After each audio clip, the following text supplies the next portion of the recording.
સૌરાષ્ટ્ર યુનિવર્સિટીની પરીક્ષામાં ગોટાળા. જસાણી કોલેજમાં છેલ્લી ઘડીએ વધુ વિદ્યાર્થીઓ ફાળવાયા. શિપ્રા કોલેજમાં જૂના કોર્સનું પેપર આપી દેવાયું. સૌરાષ્ટ્ર યુનિવર્સિટીની પરીક્ષામાં ગોટાળા સામે આવ્યા છે, જેમાં અમુક વિદ્યાર્થીઓની હોલ ટિકિટ 2 વખત જનરેટ કરવામાં આવી હતી.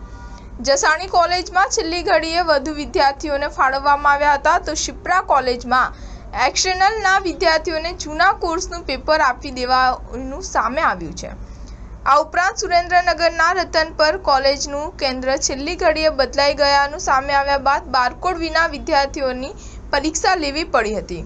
મળતી માહિતી મુજબ સૌરાષ્ટ્ર યુનિવર્સિટી સંલગ્ન જસાણી કોલેજમાં 450 વિદ્યાર્થીઓની પરીક્ષા લેવાની હતી, પરંતુ આજે વહેલી સવારે વધુ 100 વિદ્યાર્થીઓની પરીક્ષા લેવાનો આદેશ કરવામાં આવ્યો, જેથી છેલ્લી ઘડીએ ઓનલાઈન પણ મળેલા પેપરની વધુ પ્રિન્ટ કરવામાં સમય વીતી ગયો હતો, જેને લીધે વિદ્યાર્થીઓને પેપર પણ મોડું આપવામાં આવ્યું હતું.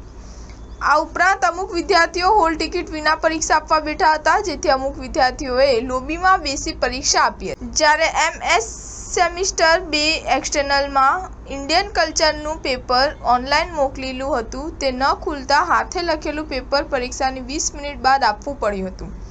જે વાતને બપોરે પરીક્ષા નિયામક નિલેશ સોનીએ સમર્થન આપ્યું. સ્ટાર ન્યૂઝ 7 હંમેશા સચ્ચાઈની સાથે.